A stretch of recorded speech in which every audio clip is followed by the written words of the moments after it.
পাকিস্তানের বেলুচিস্তান, খাইবার পাখতুনখোয়া সহ একাধিক প্রদেশে সাম্প্রতিক বছরগুলোতে বেড়েছে সন্ত্রাসী হামলার ঘটনা।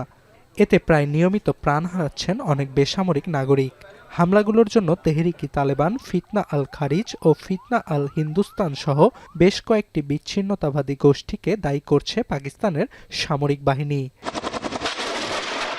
সন্ত্রাসীদের নির্মূলে পাকিস্তানের সীমান্তবর্তী প্রদেশগুলোতে নিয়মিত অভিযান পরিচালনা করছে ইসলামাবাদ, যা উদ্বেগ উৎকণ্ঠা বাড়াচ্ছে দেশটির সীমান্ত ঘেঁষা বিস্তীর্ণ অঞ্চলের মানুষের মধ্যে।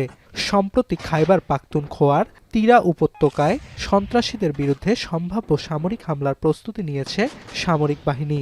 স্থানীয়দের দাবি, মসজিদে ঘোষণা দিয়ে অঞ্চলটির বাসিন্দাদের নিরাপদ স্থানে সরে যাওয়ার নির্দেশ দিয়েছে কর্তৃপক্ষ।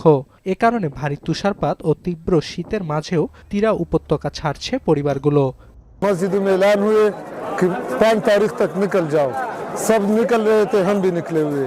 তবে ভিন্ন কথা বলছে পাকিস্তান সরকার। তীব্র শীতের এই মৌসুমে বাসিন্দাদের অঞ্চলটি ত্যাগ একটি স্বাভাবিক ঘটনা বলে জানিয়েছেন দেশটির প্রতিরক্ষা মন্ত্রী।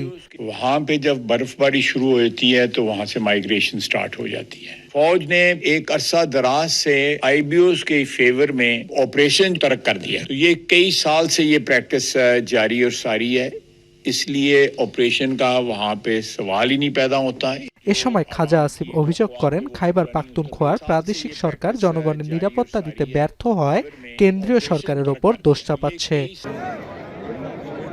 যদিও কেন্দ্রীয় সরকারের যুক্তিকে প্রত্যাখ্যান করেছে তিরা উপত্যকা ছেড়ে যাওয়া বাসিন্দারা। साल हो रही है, लोग उधर ही रहता है, और अपना इलाका है, सर्दी की वजह से किसी ने नहीं छोड़ा है। ये ऐलान की वजह से लोगों ने छोड़ा है कि यार इधर से तरागरी हो रही है। তিরা ছেড়ে বাসিন্দারা আশ্রয় নিয়েছেন পার্শ্ববর্তী বারা জেলায়। শহরটির সরকারি নিবন্ধন কেন্দ্রে সহায়তার জন্য ভিড় জমিয়েছে কয়েক হাজার মানুষ। অর্ণব প্রসাদ, এখন বিশ্ব। 72 ঘন্টা ময়েশ্চার লক সমৃদ্ধ লিলি বডি ওয়াশ, শিয়া বাটারের গুডনেস স্কিন রিপেয়ার করে রাখে সফট ও গ্লোয়িং।